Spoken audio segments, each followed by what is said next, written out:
Christmas is supposed to feel safe, warm, familiar. But for 4 people, it became the moment they realized something was terribly wrong. These are 4 true Christmas encounters that never should have happened. The man singing in the snow. My name is Gregory, and this happened last December during a week I spent completely alone in my house. My girlfriend had traveled to stay with her parents for the holidays, while I remained behind because of work. I live in a quiet neighborhood in a small town in upstate New York, where houses are spaced far apart. Around Christmas, most people on my street leave town, which meant I practically had the entire block to myself. At first, I welcomed the silence. I imagined peaceful nights, catching up on shows, and enjoying the calm atmosphere of the season. But what happened that week still haunts me to this day. It was my second night alone. Around 6:30 p.m., it was already pitch black outside. Snow had been falling lightly all day, leaving a thin white layer across my yard and driveway. I was in the kitchen making a basic dinner, pasta and chicken. Cooking isn't really my thing. My girlfriend usually handles that. I turned on the TV just to make the house feel less empty. As I sat at the table eating, I heard something unusual. At first, I couldn't quite place it. It sounded like someone singing. I muted the TV and listened carefully. The sound was coming from outside. As it became clearer, I realized the person was singing Jingle Bells. My first thought was that maybe some kids were messing around, but the voice didn't sound young. It was unmistakably an adult man. I stood up and walked toward the front door, following the sound. With each step, the singing grew louder. By the time I reached the door, it sounded like the person was standing directly on my porch. I felt an uneasy knot form in my stomach, but I still assumed it might be a caroler. I opened the door, and under the glow of the porch light stood a man who looked to be in his mid-30s. He wasn't wearing a hat, and his coat looked far too thin for the freezing weather. What struck me most, though, was that he didn't react to me at all. He kept singing, staring down at my welcome mat as if I wasn't even there. I forced a polite smile, unsure of what else to do. I'd never had Christmas carolers before, especially not a single adult doing it alone. He didn't look aggressive, more confused, almost vacant. For a moment, I wondered if he might have some kind of mental disability. When he finished the song, I expected him to say something or leave. Instead, he took a breath and began singing Jingle Bells again from the start, same slow, off-key tone. This time, however, he lifted his head and locked eyes with me. My smile faded instantly. I stood there awkwardly, pretending to listen. I kept expecting him to stop, but he didn't. He just kept repeating the song. I checked my phone and realized nearly 4 minutes had passed. Finally, I thanked him politely and slowly closed the door. Even after the door shut, the singing continued. I returned to the table trying to ignore it, but it was impossible. The longer it went on, the more unsettling it felt. Something about him wasn't right, and the fact that he was still standing right outside my house made the entire place feel violated. After about 10 straight minutes, the singing suddenly stopped. The silence startled me. I walked back to the front window and looked outside. The man hadn't left, he had moved. Now he stood at the end of my driveway, completely still, facing my house. He wasn't singing anymore. He was just standing there, staring. That felt worse than the music. I cracked the door open and told him he was trespassing and needed to leave. He didn't move. I warned him that I'd call the police if he didn't go. Then I shut the door. I watched him for another minute. He didn't budge. Not wanting to escalate things, I decided to go upstairs, lock myself in my bedroom, and try to calm down. When I checked from the upstairs window, he was gone. I assumed the threat had worked. About 20 minutes later, as I lay in bed reading, I heard it again. Jingle Bells. This time it was coming from my backyard. I rushed to the window and looked down. He was standing directly beneath my bedroom window, staring straight up at me as he sang. I slid the window open and shouted that I was calling the police. The singing stopped instantly.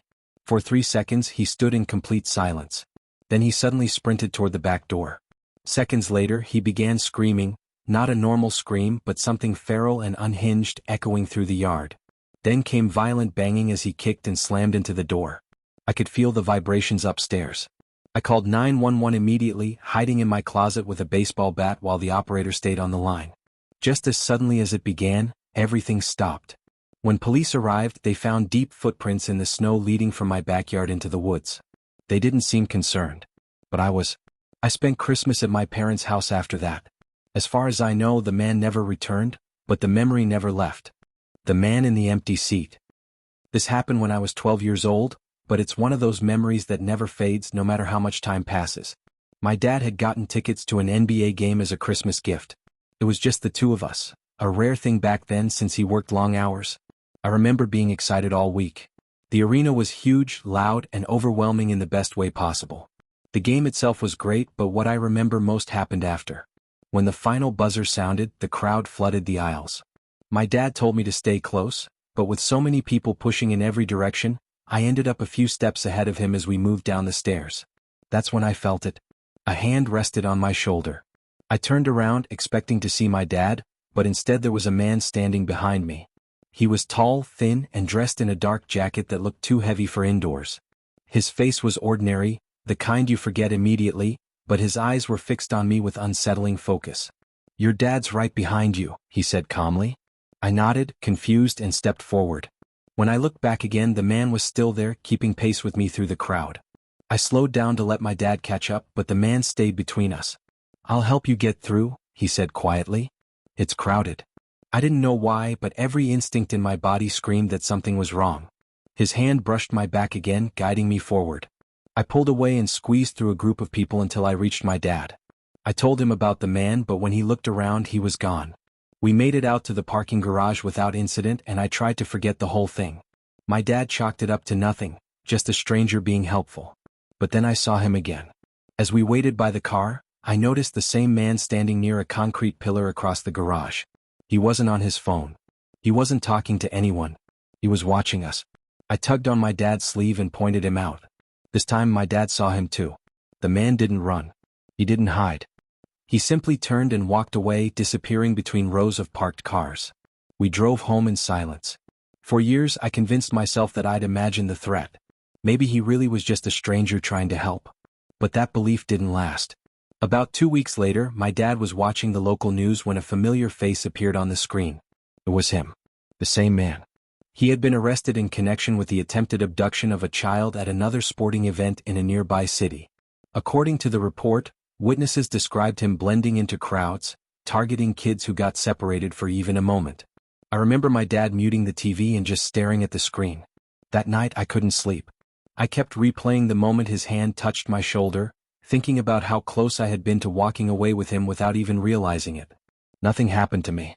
But every time I think about that game, I don't remember the score or the crowd or the excitement. I remember the empty seat behind me, and how easily someone could have filled it. Something knocked on Christmas Eve. I've always loved Christmas Eve. Even as an adult, it still feels different from any other night of the year. Quieter. Heavier. Like the world is holding its breath. This happened 3 years ago when I was home alone for the holidays. My parents had flown out to visit relatives and I couldn't get the time off work. Instead of traveling, I decided to stay behind and enjoy a peaceful night to myself. Snow had been falling all afternoon, covering the neighborhood in thick silence. By nightfall, everything outside looked frozen in place.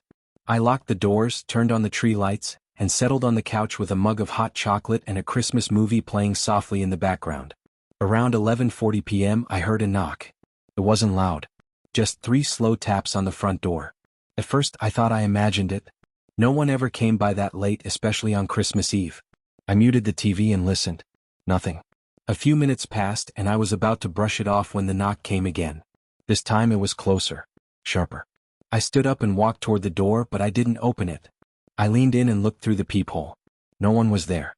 The porch light illuminated fresh snow, untouched except for a single set of footprints leading up to my door, and stopping right in front of it. They didn't lead away. My stomach tightened. I backed away slowly and grabbed my phone, telling myself I was overreacting. Maybe someone knocked on the wrong house. Maybe they left.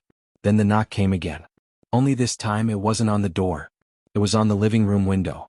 3 taps. Slow. Deliberate. I froze. The window faced the backyard, which was fenced in and usually inaccessible from the street. I turned off the lights and crept closer, staying low. Through the glass, I saw a figure standing just beyond the reach of the porch light. Tall. Completely still. I couldn't see his face, only the outline of a man wearing what looked like a Santa hat, the white trim faintly glowing in the dark. He raised his hand and knocked again. I stumbled backward and locked myself in the bathroom, dialing 911 with shaking fingers. I whispered everything to the dispatcher as quietly as I could. While I waited, I heard footsteps crunching in the snow. Not running. Not hurried. Circling the house. The dispatcher told me officers were on the way and to stay where I was. I pressed myself against the wall, barely breathing. Then came the sound that still haunts me. A soft chuckle. It came from right outside the bathroom window. I covered my mouth to keep from screaming. Moments later, red and blue lights flashed through the house. Tires crunched to a stop. Doors slammed. Silence followed. The police searched the property but didn't find anyone. However, they did find something else. A sack hanging from the fence near the backyard. Inside were zip ties, duct tape, and a cheap Santa mask. The footprints in the snow led straight from the woods behind my house, and back into them. The officers told me it was likely someone scoping homes, taking advantage of the holiday. They suggested I stay with friends or family. I didn't argue. Every Christmas Eve since then, I lock my doors earlier. I leave the lights on all night. And when I hear knocking, I don't go anywhere near the door. Because sometimes what's waiting outside isn't there to celebrate. The last gift under the tree. I never believed in the idea that Christmas night was peaceful by default. People like to pretend it is, but quiet doesn't always mean safe. This happened last Christmas, and it's the reason I don't celebrate the holiday the same way anymore. I was working a late shift at a small warehouse on the edge of town. We handled deliveries and storage, nothing glamorous. Because of the holiday, only a handful of us were scheduled. By the time I clocked out, it was almost midnight. Snow had started falling hard while I was inside. By the time I got to my car, the parking lot was nearly empty, the world muted under a thick white layer. My drive home took longer than usual, and by the time I pulled into my driveway, the street was completely silent. My house was dark except for the Christmas tree in the living room. I always left it on overnight. It made the place feel less empty. When I stepped inside, the first thing I noticed was the smell. Cold air, and something else. Faint, metallic. I locked the door behind me and stood there for a moment, listening. Nothing seemed out of place. No noises. No movement. I walked into the living room and stopped. There was a present under the tree that hadn't been there when I left. It was medium-sized, wrapped in plain brown paper, no ribbon, no tag. Just sitting there, centered perfectly beneath the lights. I lived alone. No roommates. No family nearby. My heart started to race. I didn't touch it at first. I checked the doors. All locked. Windows were closed. No signs of forced entry. Still, the gift remained. I convinced myself maybe I'd forgotten it. Maybe I wrapped it days ago and just didn't remember. That explanation felt weak, but it was easier than the alternative. I sat on the couch and stared at it for nearly 10 minutes. Finally, I reached out and picked it up. It was heavier than it looked. Inside was a box. Inside the box was a second box. And inside that, a phone. An old flip phone. It was already on. The screen lit up, displaying a single message. Check the kitchen. I dropped the phone. My chest felt tight as I slowly stood up and walked toward the kitchen, every instinct screaming at me to stop. The lights were off, but the moonlight through the window was enough to see the counter. Something was taped to the cabinet door. A photograph. It was me. Leaving for work earlier that evening. Taken from across the street. My hands started shaking. I backed away, reaching for my phone to call the police. That's when I heard the floorboard creak behind me. I turned. A man stood in the hallway, partially hidden in shadow. He wore a dark coat and gloves, his face pale and unreadable. He didn't rush me. Didn't speak. He just smiled. I don't remember deciding to run. My body moved on instinct. I bolted for the front door, but before I reached it, he lunged. I felt his hand brush my jacket as I threw myself forward, slamming into the door and yanking it open. I screamed as I ran into the snow, slipping, scrambling, not caring where I went as long as it was away from the house. Lights turned on down the street. Someone yelled. I kept running. Police arrived minutes later. They searched my house top to bottom. The man was gone. But they found something else. A backpack hidden in my basement. Inside were gloves, duct tape, rope, and a stack of photographs. All of me. At work. At the grocery store. Walking to my car. Taken over weeks. The police told me he'd likely been entering my house while I was gone, learning my routine, waiting for the right night. Christmas. They never found him. I moved out 2 weeks later. Every year now, when I see gifts under a tree, I can't help but wonder how many were placed there by someone who shouldn't have been inside at all. And every Christmas Eve before I go to sleep, I check every room.